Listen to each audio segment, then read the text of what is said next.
Hi everybody and welcome back to my channel. It's Russell with Ink and Paper Blog. Happy Tuesday. I hope you guys are having a fantastic start to your week. I am back home from a couple days of travel and I am here to do one of my favorite types of videos with you guys, and that is where I recommend 5 backlist books that you may have missed. Now, today's sort of focus is going to be on science fiction and fantasy novels. As you guys know, I've sort of talked about it over the last few months into last year and into this year. I've really tried to expand myself sort of from, I hate to say comfort zone, but what I normally read. I normally read a lot of literary fiction, very sad literary fiction, as you guys are aware. But at the end of last year, beginning of this year, I've read a lot of amazing science fiction and fantasy. And I've actually, in this year, read a couple of thrillers, which is, again, outside my normal, and I've really enjoyed them. So I am really trying to expand my own horizons. And I noticed that I had a bunch of backlist science fiction and fantasy on my shelves that maybe I haven't talked to you guys about in a while or ever. And I thought I would sort of share them with you as a reminder of some of the amazing backlist science fiction and fantasy that is out there that you may be looking forward to read. So even if you are not normally a science fiction or fantasy reader, I think a lot of these books are going to speak to you and you may want to try them. They may be the ones that sort of break you out of your comfort zone. And so as I always say, get out your pen, get out your paper, get out your Goodreads, because these are some pretty great books that I want to share with you. Now, the first one is Daughter of the Forest by Juliet Marillier. I looked up on Goodreads how to say her last name and I practiced it, and I still knew that I was going to say this book, her name, incorrectly. Now, Juliet is a well-known, well-established fantasy author, and she was recommended to me by my friend Chris over at Chris's Bookish Cauldron. And I know that Jean did a video, and then I think also Mercedes listened to the audiobook of this book. So lots of strong recommendations for Daughter of the Forest. This is a tale about a young girl who is the only daughter of a man who has many sons. The sons are very protective of the daughter. The daughter loves her brothers very, very much.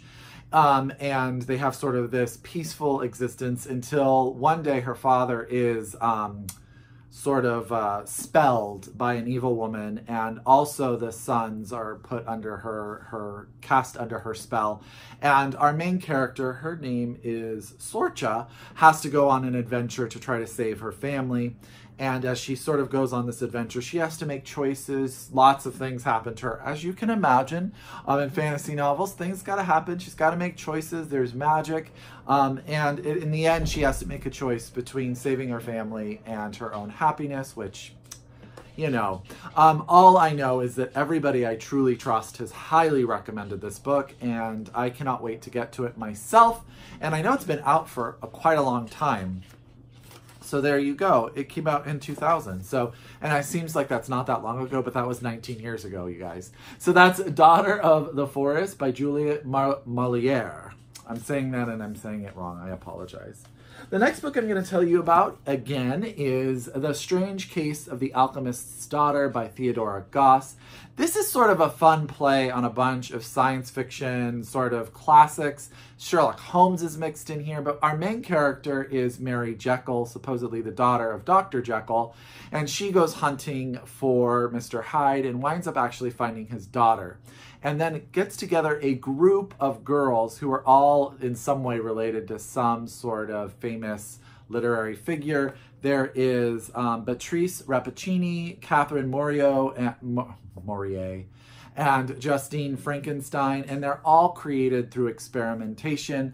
And it turns out there's a secret society of scientists, alchemists, that they go hunting, and it's about the monsters taking over from the time for the monsters to triumph over the monstrous is how the back of the book talks about it.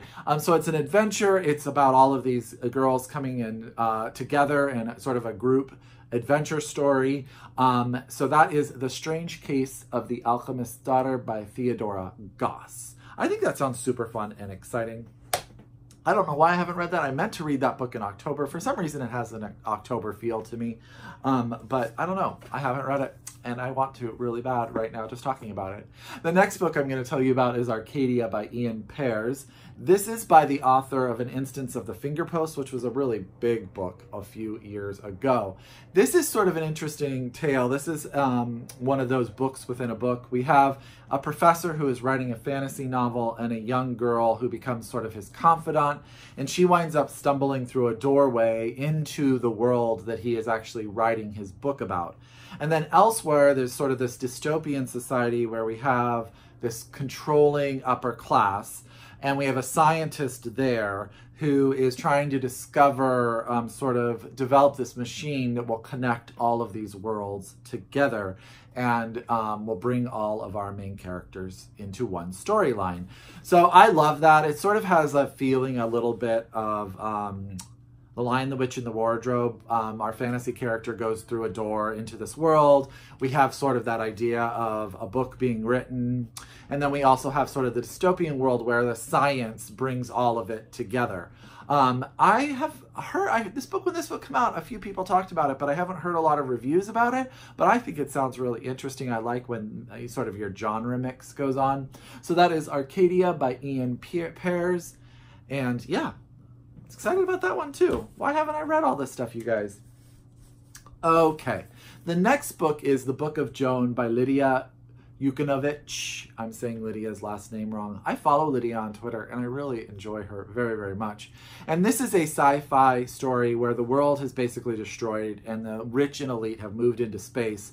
And because of everything, have sort of turned into these weird, translucent beings that sort of graft on their skin their story. And our main character is telling the story of herself. And there's sort of a Joan of Arc sort of subplot that goes on in this, or maybe it's not even a subplot, but sort of a retelling of a Joan of Arc. How's that sound? And I started listening to the audiobook of this, and I was really into it, but it has a lot of detail to it, and I felt like I would better understand it if I read it. But I loved the world. I love this idea of siphoning stuff from the earth and sort of what we turn into when we separate ourselves from our planet. And it has sort of a dictator sort of perspective, a guy who is controlling the world, and this woman who is our narrator fighting against him, and what he is sort of dictating as societal norms. I don't know why I haven't read this again, because I've listened to a good part of it on audiobook, and it was really good. So that is the Book of Joan by Lidia Yuknavitch. Excuse me. And yeah, no, I'm super excited. And last but not least, let's do a little fun book, and that's Space Opera by Catherynne M. Valente. I know a lot of people have read Catherynne M. Valente. My friend Emily at Possibly Literate actually reviewed this book, and that's why I have it on my shelf.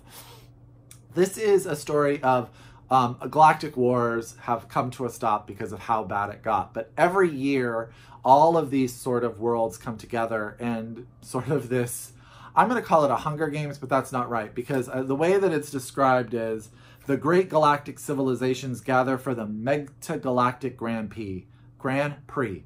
Part gladiatorial contest, part beauty pageant, part concert extravaganza, and part a very large but very subtle part, a continuation of the world's past. I have a feeling that this is going to be fun. It's going to be irreverent, but it's also going to have sort of a driving plot and an interesting sort of subplot to it. And I've heard nothing but great things about Catherynne M. Valente, so I think this one sounds really good. So that is Space Opera by Catherynne M. Valente. So that is 5 backlist science fiction fantasy books that were sitting on my shelf. Oh, Book Overboard, that I wanted to tell you guys about. Have you read any of them? What are some of the science fiction fantasy book backlist books that you've been meaning to get to? As always, I wish you guys a very happy reading. If you are returned to my channel, thank you so much. You know how much I appreciate that. If you are new to my channel, I hope you like what you saw. And until next time, I'll talk to you later. Bye!